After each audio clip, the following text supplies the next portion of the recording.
Yo, what's up, guys? What is going on? Hope everybody's doing well. Newcastle United versus Manchester United 2-1. I'm still somewhat impressed by Manchester United because I think that they played a way better match against Newcastle United than they did against Crystal Palace. And I saw the Crystal Palace game. I was gonna talk about the Crystal Palace game, but I did not realize that the next day, which was yesterday, they were gonna play Newcastle United.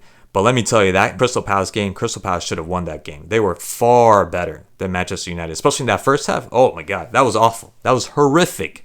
Horrific what I saw from Manchester United. I thought you guys, all that headway that you guys made, I thought you just regressed back.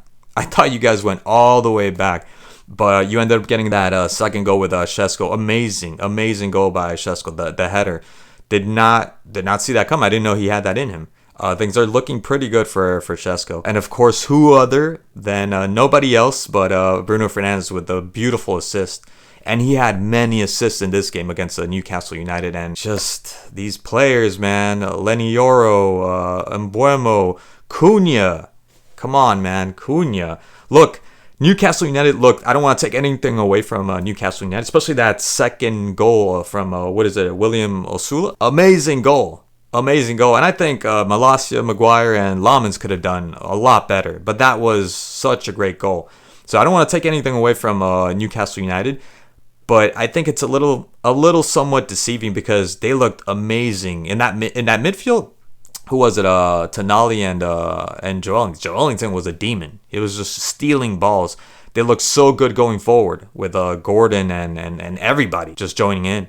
They looked really good. But as far as chances, I didn't see that many clear chances. I didn't see like really threatening chances. I mean, they looked threatening going forward, and they had a lot of ball possession, but compared to Manchester United, the opportunities that Manchester United had far outbeat Newcastle, in my opinion. Far outbeat them, and they should have done better. Lenny Yoro with the center from Bruno Fernandes should have done better. I mean, you know how to head the ball, right? You're a defender. Obviously not to score. I don't know what. I thought that was going to go in. Well, to be honest, I didn't think that was going to go in because there were so many other chances that didn't go in. Why would this go in?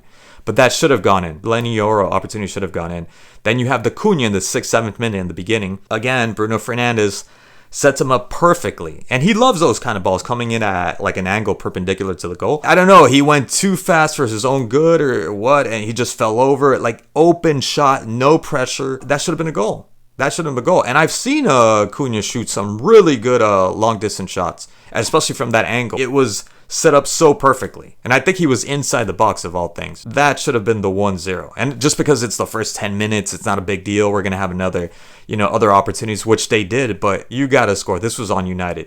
And again, the fact that they were playing with 10 men, Newcastle were playing with just 10 men. I mean, Newcastle looked like they didn't even have 10 men on the field. They looked like they were 11 men, maybe even 12. It was probably United the one that were with 10 men. The way they were losing that battle in the middle and the constant counterattacks from Newcastle United. Mainu was another one that had an opportunity just a few inches higher, and that would have been a sweet goal. Nothing that Ramsdale could have done. And credit to Ramsdale because he made some really good saves. The Mainu one, the Xerxes shot, which when I look at it again, it looked like it was going to go to the parking lot. That was going to be a parking lot shot.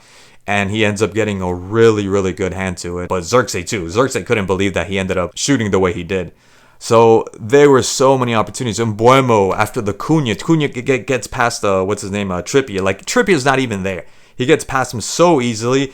Left shot with his left foot, no less. And the rebound. Look, I still think it would have been blocked, but at least hit somebody. Don't just sky it. Nobody was on you. There was no pressure whatsoever. Unless you count the pressure of scoring a goal to be pressure. But that's already a given. And Mbuemo, you got to do better than that. And Mbuemo, besides that, I don't think he did anything else in this game. There was another, again, Bruno Fernandes. And Bruno Fernandes was pissed off at this one. Gives him this beautiful ball in the box. And he is closer to goal. So he should have turned around and shot. Or maybe have passed like he ended up doing. And he does this weird thing, which wasn't the worst thing either. Like, he ends up controlling the ball, turns around, and gives it to, I don't know who. I think it ends up being intercepted or blocked or whatever. But you need to shoot. And Bruno Fernandes is fuming because he knew he should have turned around and taken the shot. So, again, Newcastle United played really well, but the opportunities that they had, I think the ones I remember is Tonali shooting, Elonga having a shot. Maybe the closest one for me was Anthony Gordon gets away from Lenny Yoro in a corner kick. And had he gotten there a little bit earlier, he would have been completing by himself, and this would have been all Lenny Yoro's fault because he should have done better with the marking. Anthony Gordon got away from him scot-free, nobody on him, and he should have actually scored that ball. But again, somewhat deceiving, but Newcastle ended up meriting this win in the end. They deserved absolutely 100% this win against Manchester United. Manchester United had a lot of opportunities. And Šeško, look, I wouldn't completely blame Šeško for not getting that many opportunities because there were balls being sent to Šeško. I think his positioning should have been a little bit better. I know he's getting into the swing of things, but it's taking a long time to get up to speed and, to get into the rhythm of what Manchester United wants from this guy. But I think he should have done better with the positioning. And some of those runs, there was one run that was just ghastly. It was just, I just couldn't see what I was seeing. What is he? Is he 6'5"? Yet another ball from Bruno Fernandes. And he knows. I think he ends up getting a touch to it. And he knows who's coming to try to take the ball away from him. Burns is coming. Another Frankenstein-sized monster coming at him, trucking him from the side.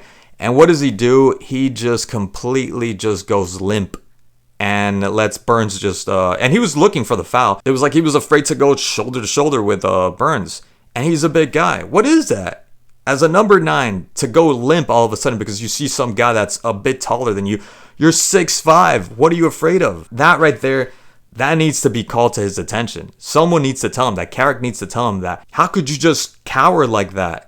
And just fall limp? His whole body went flaccid as soon as he saw him. He saw him from the corner of his eye coming, and he just did not even try to get to that ball. I couldn't believe what I was seeing. That was a very, very sad sight. I'm sorry. But again, he's doing well. He's scoring, and he didn't have the worst of games. Didn't have all that much to work with, but again, his positioning needs to be better. Positioning himself where he ends up getting to the ball before any of the defenders do. And he can't be afraid to get physical with, guys like Dan Burns. Come on. That's just, what is that? As for the red card, I think at the beginning there was somewhat simulation and there was frustration that he didn't continue with the play.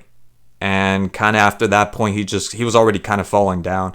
So I don't know if there was that much, in it for a yellow card and then a red card. But right after that, things got a little bit more interesting with the goal and then the header from Casemiro to be able to tie it. So things got interesting right after that because that first half was a little bit flat from both sides. But in the end, Manchester United flub it. They pretty much shot themselves in the foot. They had the advantage and Newcastle just took advantage. Anyways, guys, thank you so much for watching as always, and I'll catch you guys in the next one.